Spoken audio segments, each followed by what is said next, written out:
Today, I want to tell you the story of a girl named Maryam, a girl who, despite her young age, became the quiet strength behind her family. She was kind, she was smart, but above all, she was strong. When Maryam was just 6 years old, her father passed away. That day changed everything. Her younger sister was barely a year old. Her mother was suddenly left alone, with 3 children and no support. To survive, her mother took on 3 jobs. She worked day and night, returning home exhausted and silent. And Maryam? Maryam became more than just a child. She learned how to cook. She cleaned the house. She took care of her sisters like a second mother. Every evening, she would make a simple soup for dinner, save a portion for her mother, and wait patiently for her to return. She never complained. She just did what needed to be done. And despite it all, she never gave up on school. Maryam studied late into the night. Her notebooks were always clean, her answers always detailed. Teachers loved her. They praised her for her focus and curiosity. But at home, no one had the energy to notice. Her mother was too tired, too overwhelmed. Maryam never expected praise. She simply kept going. At school, things weren't easier. Children teased her for her worn-out clothes. They whispered about her behind her back. In the world of children, kindness is often invisible. And money speaks louder than anything. Maryam didn't fight back. She just looked past them, as if her eyes were always searching for something more than toys and popularity. And then, someone saw her. His name was Camille, an older boy from the neighborhood.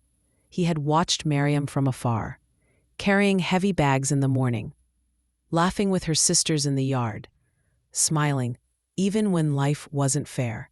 He knew her life wasn't easy, and so he started standing. When someone tried to mock her, Camille would step in. His voice was calm but firm, his eyes sharp. The bullies backed away. Maryam never said much, but she noticed.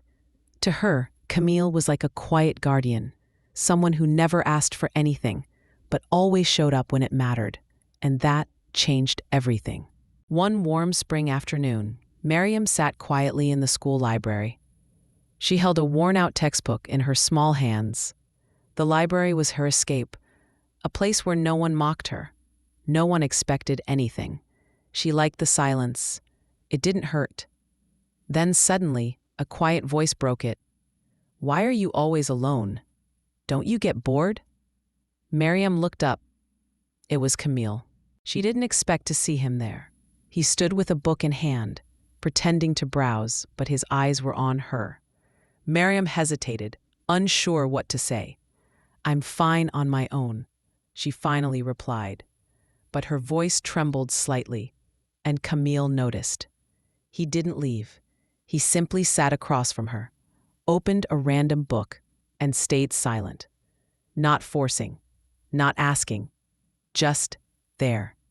That moment was the start of something quiet and steady. They didn't talk much, but Maryam noticed him more. In the hallway, he would nod. Outside, he helped her carry bags. When bullies whispered, he stood nearby. And they stopped. Maryam never said thank you out loud, but in her heart, she did. Every time. For the first time in years, she didn't feel completely alone. It was early morning. The streets were quiet, still covered in shadows. Maryam walked alone, her steps slow but steady. She was looking for work, anywhere that would take her. Shops, cafes, market stalls. But each time the answer was the same. "You're too young." She didn't cry. She just kept walking. After hours of trying, she stopped. Her feet ached. Her heart was heavy. She stood near a luxury car parked by the curb. Inside sat a well-dressed woman, crying. Her makeup was smudged, her voice sharp as she argued on the phone. But Maryam didn't look away. Something in her heart pulled her closer. This woman looked lost. just like her. Maryam took a breath, then softly asked, "Excuse me, can I help you with something?" The woman looked up, startled. She hadn't noticed the girl standing there. For a moment, they stared at each other, two strangers. Then, with a trembling voice, the woman whispered, "You? How can you help me?" But her tone wasn't cruel.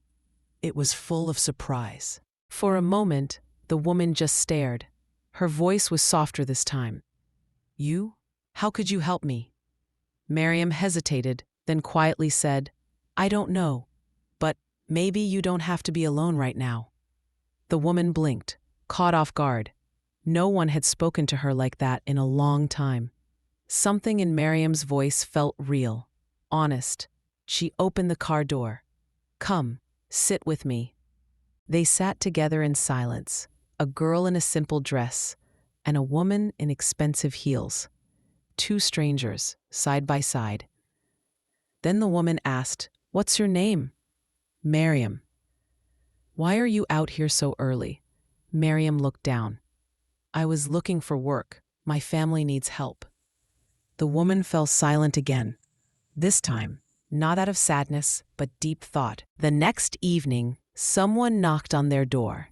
Maryam's mother opened it, surprised to see a stranger. The woman from the car stood there, holding a small box and a nervous smile. "Hello. I met your daughter yesterday." Maryam appeared behind her mother, silent. The woman continued, "She offered me kindness when I had none. I just wanted to say thank you." Maryam's mother was confused and tired. She didn't know what to say, but the woman gently asked, "May I come in? Just for a few minutes." They sat in the tiny kitchen. The box turned out to be full of fresh groceries. Maryam quietly served tea. The woman looked around. It wasn't much, but it was clean and filled with effort.